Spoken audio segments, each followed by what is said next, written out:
Launched in Bristol in 1843, Isambard Kingdom Brunel's passenger steamship, the SS Great Britain, is one of the most iconic ships in British history.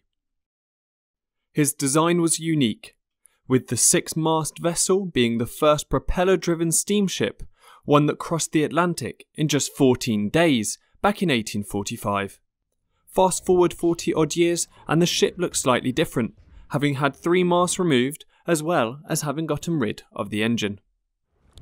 In 1886, whilst heading to the west coast of America, the SS Great Britain suffered some severe damage as it tried to go around Cape Horn and had to make its way back to the Falklands. The cost of the repairs was deemed to be too much, and the ship was subsequently sold to the Falkland Islands Company, who would use it as a storage facility. As the years went on, the ship deteriorated, and in the 1930s she had to be hauled up onto the beach at Sparrow Cove. In 1970, thanks to a financial donation by Sir Jack Hayward, the ship was towed back to the UK and renovated, where she is now an award-winning museum ship in Bristol Harbour. But before she left, a part of her was donated to the people of the Falklands. The mizzen mast on a vessel is the mast located at the stern of the ship. Since the donation of this mast back in the 1970s, it has been braving the elements on Victory Green and slowly deteriorating in the process.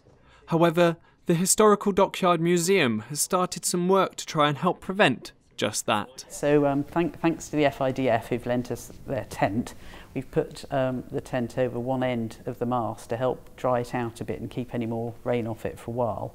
And inside that piece is having a look at the mast to see what the wood's like and get an idea of how much rot there is in that bit, and then whether if he puts this mixture on, that's going to help. It's not actually a single piece of timber, the mast. It's made up of sections, 4 big sections and then smaller bits holding it all together, and then around that you have the iron rings holding it together. So it's not as strong as one single piece of timber, and because you have the gaps between the joins, water can get in, you have frost damage, and for several years I think it has been treated in the past with preservative, possibly creosote. I'm not entirely sure, but that hasn't happened recently, I don't think, so it has deteriorated more, and simply with age the wood has rotted, so it's very flaky.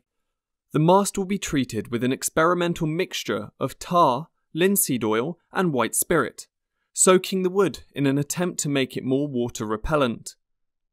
The mast won't last forever, but thanks to the efforts of the museum staff, hopefully the people in the Falklands will get to enjoy its presence for a little longer.